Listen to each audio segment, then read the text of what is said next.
தேர்தல் ஆணைய அதிகாரிகளின் உயிருக்கு மிகப்பெரிய அச்சுறுத்தல் நிலவுகிறது, ஆபத்து நிலவுகிறது. எஸ்ஐஆர் பணிகளை அவர்களால் சரியாக பார்க்க முடியவில்லை என்று தலைமை தேர்தல் அதிகாரி ஞானேஷ்குமார் அவர்கள் உச்சநீதிமன்றத்தை பார்த்து கதறியிருக்கிறார்.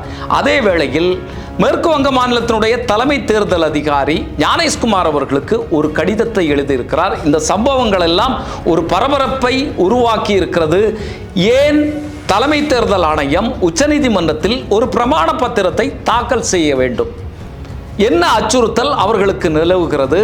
இதற்கு பின்னால் இருக்கக்கூடிய அரசியல் என்ன, சூழ்ச்சிகள் என்ன, காரணங்கள் என்ன பார்ப்போம் காணொலி. சில நாட்களுக்கு முன்னால மேற்கு வங்க மாநிலம் தாக்கல் செய்திருக்கக்கூடிய எஸ்ஐஆர் வழக்கு, இந்த வழக்கில் நேரடியாகவே மேற்கு வங்க மாநிலத்தினுடைய மம்தா பானர்ஜி அவர்கள் சிங்கம் நேரடியாகவே களத்தில் இறங்கி கதறவிட்டது. ஞானேஷ்குமாருக்கு எதிராகவும் தலைமை தேர்தல் ஆணையர்களுக்கு எதிராகவும் அடித்து நொறுக்கக்கூடிய வேலையை மம்தா பானர்ஜி அவர்கள் பண்ணாங்க. இதில் வாங்கின அடி இருக்குல்ல, மிகப்பெரிய அடி. இந்தியா முழுவதும் அதைத்தான் பேசி கொண்டிருந்தது. அந்த அடியிலிருந்தெல்லாம் மீண்டு இப்போதான் வெளியில் வந்திருக்கிறாங்க. இப்போ ஒரு பிரமாண பத்திரத்தை தாக்கல் பண்ணியிருக்கிறாங்க. இந்த பிரமாண பத்திரத்தில் இவர்கள் என்ன சொல்கிறாங்க? மேற்கு வங்க மாநில முதல்வர் மம்தா பானர்ஜி அவர்கள் தொடர்ந்து இந்த எஸ்ஐஆருக்கு எதிராகவும் தேர்தல் ஆணையத்திற்கு எதிராகவும் மக்கள் மத்தியில் ஒரு பிரச்சாரத்தை பண்ணிட்டு இருக்கிறாங்க. இந்த தேர்தல் வேலைகளில் எஸ்ஐஆர் பணிகளில் ஈடுபட்டிருக்கக்கூடிய அதிகாரிகளுக்கு சரியாக வேலை செய்ய முடியல. அவர்கள் போகக்கூடிய வரக்கூடிய வழிகளில் குறுக்கால நின்று மக்கள் பிரச்சனை பண்ணுறாங்க. அவர்களுடைய உயிர்களுக்கு மிகப்பெரிய அச்சுறுத்தல் நிலவுகிறது அப்படிங்கிறத சொல்கிறாங்க. இன்னும் இந்த பிஎல்ஓக்கள் எல்லாம் இந்த வாக்காளர்களுடைய பட்டியலை எடுத்துக்கொண்டு போய் அதை சரி பண்ணக்கூடிய நேரத்தில் அவர்களுக்கு எதிராக திட்டக்கூடிய, அவர்களுக்கு அச்சுறுத்தலை உருவாக்கக்கூடிய, ஆபத்தை விளைவிக்கக்கூடிய அளவில் செயல்பாடுகளை மக்கள் செஞ்சிட்ருக்கிறாங்க அப்படிங்கிறத தலைமை தேர்தல் ஆணையம் கம்ப்ளைண்ட்டாக சொல்லியிருக்கு. ஐயா பாருங்க, இப்படிப்பட்ட பிரச்சனைகள் எல்லாம் இருக்குது, நீங்கள் தான் தலையிடணும் அப்படின்னு சொல்லியிருக்கு. இங்கே இந்திய தேர்தல் வரலாற்றில் இப்படிப்பட்ட ஒரு விஷயம் எங்கேயாவது நடந்திருக்கா அப்படின்னு சொன்னால் அது மிகப்பெரிய கேள்விதான். தேர்தல் ஆணைய அதிகாரிகளுக்கு எதிராக, உச்சத்தில் இருக்கக்கூடிய தேர்தல் ஆணையருக்கு எதிராக, தலைமை தேர்தல் ஆணையருக்கு எதிராக மிகப்பெரிய பிரச்சனைகளை ஆளுங்கட்சிகள் உருவாக்குச்சு, ஏற்படுத்துச்சு, அதெல்லாம் நமக்கு தெரியும். ஆனால் ஒட்டுமொத்தமாக இப்படிப்பட்ட ஒரு பிரச்சனை உருவாகி இருக்கிறதா அப்படின்னு சொன்னால் இல்லை. அந்த லட்சணத்தில் இங்கே இருக்கக்கூடிய தேர்தல் ஆணையம் வேலை செய்து கொண்டிருக்கிறது. பாஜகவினுடைய கையாளாக இருந்து அந்த வேலைகளை எல்லாம் பண்ணிட்டு இருக்கிறாங்க. இன்னும் என்ன சொல்கிறாங்க? இந்த பூத் லெவல் ஆஃபீஸர்ஸ் போய் இந்த வேலைகளை செய்யும்போது அவர்களுக்கு எதிராக நடக்கக்கூடிய தாக்குதல்கள் இதெல்லாம் புகார் பண்ணால் மேற்கு வங்க மாநிலத்தினுடைய காவல்துறை இந்த புகார்களை எடுக்கலை. பிஎல்ஓக்களுக்கு பாதுகாப்பு இல்லை, ஒரு நடவடிக்கையை அவர்கள் எடுக்கவில்லை. மேற்கு வங்க மாநிலத்தினுடைய நிர்வாகமே, அவர்களுடைய அரசினுடைய அமைப்புகளே இந்த தேர்தல் ஆணையர்களுக்கு எதிராக வேலை செய்யுது அப்படிங்கிற குற்றச்சாட்டை முன்வைக்கிறாங்க. சில நாட்களுக்கு முன்னால் தெரியும் நமக்கு, ஒரு எலெக்ஷன் ஆஃபீஸை போய் மொத்தமாக மக்கள் அடித்து உடைச்சாங்க. அங்கே இருக்கக்கூடிய தேர்தல் அதிகாரியை விரட்டி விட்டதெல்லாம் பார்த்தோம். அங்கே இருக்கக்கூடிய ஃபைல்களை எல்லாம் தூக்கி எறிஞ்சது. அந்த அளவுக்கு மிகப்பெரிய வெறுப்பும் கோபமும் மக்கள் மத்தியில் உருவாகி இருக்கிறது. 100க்கும் மேற்பட்டவர்கள், கிட்டத்தட்ட 150 நபர்கள் இறந்து விட்டார்கள் இந்த எஸ்ஐஆர் பணி நிமித்தமாக மேற்கு வங்க மாநிலத்தில் மட்டும். இதற்கு எல்லாம் தேர்தல் ஆணையம் என்ன பதில் சொல்ல போகிறது? மறுபடியும் மம்தா பானர்ஜி அவர்கள் பேசிட்டு இருக்கிறாங்க. இந்தியாவில் இருக்கக்கூடிய மற்ற மாநிலங்கள் எல்லாம் இந்த பிரச்சனையை மிகப்பெரிய பிரச்சனையாக எழுப்பி கொண்டிருக்கிறது. இதன் கேட்கறதுக்கு நாதி இல்லை, நீதிமன்றங்கள் என்னன்னு கேட்கல. இப்போ இந்த பிஎல்ஓக்களுக்கும் தேர்தல் பணியில் ஈடுபட்டு கொண்டிருக்கக்கூடிய மற்ற அதிகாரிகளுக்கும் பிரச்சனைன்னு சொல்லி பிரமாண பத்திரம் தாக்கல் பண்ணுறாங்க. இது என்ன வகையான ஒரு புகார்? தேர்தல் ஆணையத்தினுடைய எஸ்ஐஆர் பணி நிமித்தமாகத்தான் பலரும் உயிரை மாய்த்து இருக்கிறாங்க. எத்தனை பிஎல்ஓக்கள் இந்தியாவில் இறந்து போயிருக்கிறாங்க, தற்கொலை பண்ணி இருக்கிறாங்க. பணி அழுத்தம் காரணமாக, சுமை காரணமாக மக்களா பிஎல்ஓக்களுக்கு எதிராக நிற்கிறாங்க.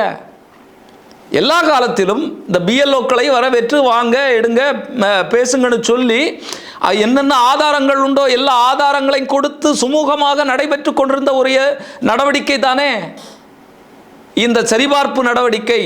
இப்போ மட்டும் இது ஒரு யமனாக இந்தியாவுக்கு மாறிப்போனதனுடைய காரணம் என்ன? அப்போ உங்களுடைய நோக்கம் சரியில்லை. இதில் தான் என்ன சொல்கிறாங்கன்னா, நவம்பர் மாதம், கடந்த 2025 நவம்பர் மாதம் மேற்குவங்க மாநிலத்தினுடைய தலைமை தேர்தல் அதிகாரியினுடைய அலுவலகத்தை வெளியிலிருந்து சிலர் வந்து பூட்டு போட்டாங்க. அவருக்கு உயிருக்கு ஆபத்து ஏற்பட்டது.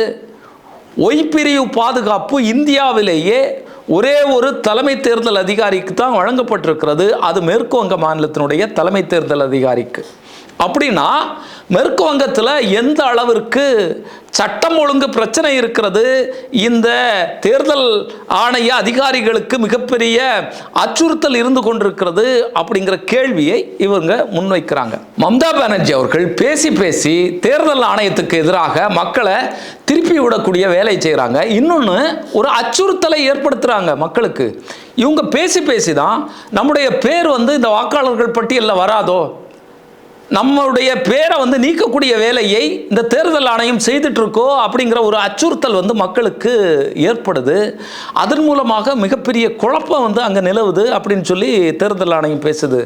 எது உண்மை? இதில் நீங்கள் எஸ்ஐஆர் நடைமுறை மூலமாக எவ்வளவு நபர்களை இதிலிருந்து நீக்கலாம், பட்டியலிருந்து நீக்கலாம் அப்படிங்கிறதுக்கான வேலையை தானே செஞ்சுட்டு இருக்கிறீங்க. 58 லட்சம் வாக்காளர்கள் எப்படி நீக்கப்பட்டார்கள்? சரி, அது போட்டும். 1,31,00,000 வாக்காளர்கள் வந்து சந்தேகத்துக்குரியவர்கள் அப்படிங்கிற பட்டியல் ஏன் வந்தது? முதல்வர் மம்தா பானர்ஜி அவர்கள் கேட்கக்கூடிய கேள்விகளுக்கு இதுவரைக்கும் பதில் இல்லை. ஒரு பிஜேபியினுடைய ஐடி விங்கில் வேலை பார்த்த சீமா கண்ணாவை இங்கே போய் இந்த பரிவர்த்தனைகள் பட்டியலை சரி பண்ணக்கூடிய வேலையில் நீங்கள் போட்டிருக்கீங்க. அவர் வந்து ஒரு ஏஐ டூலை வச்சுக்கிட்டு இதில் நபர்களை, வாக்காளர்களை நீக்கக்கூடிய வேலையை வந்து பண்ணிட்டு இருக்கிறாங்க. நாங்கள் மேற்கு வங்கத்தில் எங்களுடைய சமுதாய பேரை, ஜாதி பேரை வங்க மொழியில் ஒரு விதமாக எழுதுவோம், ஆங்கிலத்தில் ஒரு விதமாக எழுதுவோம். இது தவறுன்னு சொல்லி பேர்களை நீக்கி இருக்கிறீங்க. அதுபோல் தந்தையினுடைய பேருக்கு பதிலாக திருமணமான பிறகு ஒரு பெண் வந்து தன்னுடைய கணவனுடைய பேரை எழுதுறா.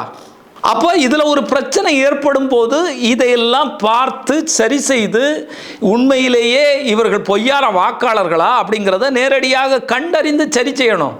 இதை சரி செய்யாமல் பொதுவாக எல்லாவரையும் நீக்கக்கூடிய வேலையை இவர்கள் செய்துட்டு இருக்கிறாங்க. அது மாதிரி வயது வித்தியாசம், பெற்றோருக்கும் பிள்ளைக்கும் இருக்கக்கூடிய வயது வித்தியாசம் 15, 20 அப்படின்னு இருந்தாச்சுன்னு சொன்னால் பட்டியலிருந்து நீக்கிறாங்க. ஏற்கனவே ஒரு பட்டியல் கொடுத்தாங்க. 2002 யாருடைய பேரெல்லாம் இருக்கிறதுன்னு ஒரு பட்டியல் கொடுத்தாங்க. அதற்கு பிறகு லட்சக்கணக்கான நபர்களுடைய பேர் அந்த பட்டியலிருந்து மாய்ந்து போயினது. அது எப்படி போச்சு? அப்போ திட்டமிட்டே தானே நீங்கள் இந்த வேலைகள் எல்லாம் செய்துட்டு இருக்கிறீங்க. நியாயமான கேள்விகளை கேட்டால் உங்கள்கிட்ட பதில் வராது. எப்படி பாராளுமன்றத்தில் முன்னாள் இராணுவ அதிகாரி ஒருவர் சீன படைகள் நம்மளை நெருங்கி வந்தபோது அங்கே ஒரு பிரச்சனை, பதட்டம் ஏற்பட்ட போது, நம்முடைய நிலங்களை வந்து அவர்கள் கையகப்படுத்தி கொண்டிருந்த போது நாங்கள் இங்கே பாதுகாப்புத்துறை அமைச்சருக்கும் மற்ற அமைச்சர்களுக்கெல்லாம் பேசி கொண்டிருக்கிறோம். என்ன ஏதுன்னு கேட்கல. நம்முடைய நிலங்களை எல்லாம் அபகரிக்கக்கூடிய வேலையை சீன இராணுவம் பண்ணது அப்படின்னு சொல்லி ஒரு குற்றச்சாட்டை வைத்து ஒரு புத்தகத்தை எழுதியிருக்கிறார். அந்த புத்தகத்தை ராகுல் காந்தி அவர்கள் பாராளுமன்றத்தில் கொண்டு வந்து கேட்டால் அதற்கு பதில் இல்லை. என்ன கொலை பண்ணுறதுக்கு முயற்சி பண்ணுறாங்க. எப்படியோ பிரதமருடைய உயிர் தப்பிச்சு. எந்த அளவுக்கு கேலி கூத்தான விஷயங்களை பிரதமர் அவர்கள் பண்ணிட்டு இருக்கிறாரு. அதே சிஸ்டத்தில் தான் இந்த தேர்தல் ஆணையம் இந்த விஷயங்களை பண்ணுதோ அப்படிங்கிற கேள்விகள் நமக்கு எழும்புது. இந்தியாவே அவர்களுடைய வீட்டு சொத்து போல ஒரு ஃபோன்லேயே வந்து ட்ரம்போட பேசி யுஎஸ்ஏ வர்த்தக ஒப்பந்தத்தை போட்டு முடிச்சாச்சு. சவக்குழியில் இந்தியாவை தள்ளக்கூடிய வேலைகளை எல்லாம் இவர்கள் செஞ்சிட்டு இருக்கிறாங்க. உள்நாட்டிலையும் சரி வெளிநாட்டிலையும் சரி இவர்களுக்கு நிர்வாகம் என்னன்னு தெரியாது, எதை செய்யணும் எதை செய்யக்கூடாது அப்படிங்கிறது தெரியாது. இவ்வளவு காலம் கட்டி காத்து வந்து கொண்டிருக்கக்கூடிய ஒரு நடைமுறையை சீரழித்து இந்த ஜனநாயகத்தையே சின்னாபின்னமாக்கக்கூடிய வேலையைத்தான் இந்த மோடி அரசாங்கமும் சங் பரிவார் கும்பல்களும் தேர்தல் ஆணையம் எல்லாம் வந்து பண்ணிட்டு இருக்கு. இப்போ நம்ம பேசிக்கொண்டிருக்கக்கூடிய இந்த வேளையில் இந்த வழக்கு எஸ்ஐஆர் வந்து நீதிமன்றத்துக்கு வரலாம். மறுபடியும் மம்தா பானர்ஜி அவர்கள் களம் இறங்கி இவர்களை அடித்து நொறுக்கக்கூடிய வேலையை வந்து செய்யலாம். இந்த பிரமாண பத்திரம் சம்பந்தமான விஷயமும் இங்கே பேசப்படும் அப்படின்னு சொல்லி நமக்கு தோணுது. உச்ச நீதிமன்றம் இதுவரைக்கும் சொன்ன எந்த விஷயங்களையும் தேர்தல் ஆணையம் கடைபிடிக்காமல் மேலோட்டமாக எல்லாத்துக்கும் தலையை ஆட்டிக்கொண்டு அவர்களுடைய திட்டம் என்னவோ அந்த திட்டத்தை மட்டுமே வந்து இங்கே நிறைவேற்றக்கூடிய வேலையை வந்து தொடர்ந்து பண்ணிட்டு இருக்கிறாங்க. தேர்தல் ஆணைய அதிகாரிகள் யாரு? 8300 அதிகாரிகளை நீங்கள் பாஜகவினுடைய வெவ்வேறு மாநிலங்களிலிருந்து இறக்கி இருக்கிறீங்களே, அவர்கள் பிஜேபியுடைய நபர்கள் இல்லையா? அப்போ முறையாக நீங்கள் எதையும் செய்ய மாட்டீங்க. அதற்கு எதிராக களத்தில் நின்று அரசியல் ரீதியாகவும் சட்ட ரீதியாகவும் போராடினால் இங்கே இருக்கக்கூடிய மக்களை தூண்டி விடுறாரு. எலெக்ஷன் கமிஷனுக்கு எதிராக வேலை செய்கிறாங்க அப்படிங்கிற ஒரு குற்றச்சாட்டை முன்வைப்பது எந்த அளவுக்கு நியாயம் அப்படிங்கிற கேள்விகள் தான் நமக்கு எழுந்திருக்கிறது. இந்த நேரத்தில் மேற்கு வங்க மாநிலத்தினுடைய சிஇஓ தலைமை தேர்தல் அதிகாரி அவர்கள் ஒரு கடிதம் எழுதியிருக்கிறார் ஞானேஷ்குமார் அவர்களுக்கு. என்ன கடிதம்?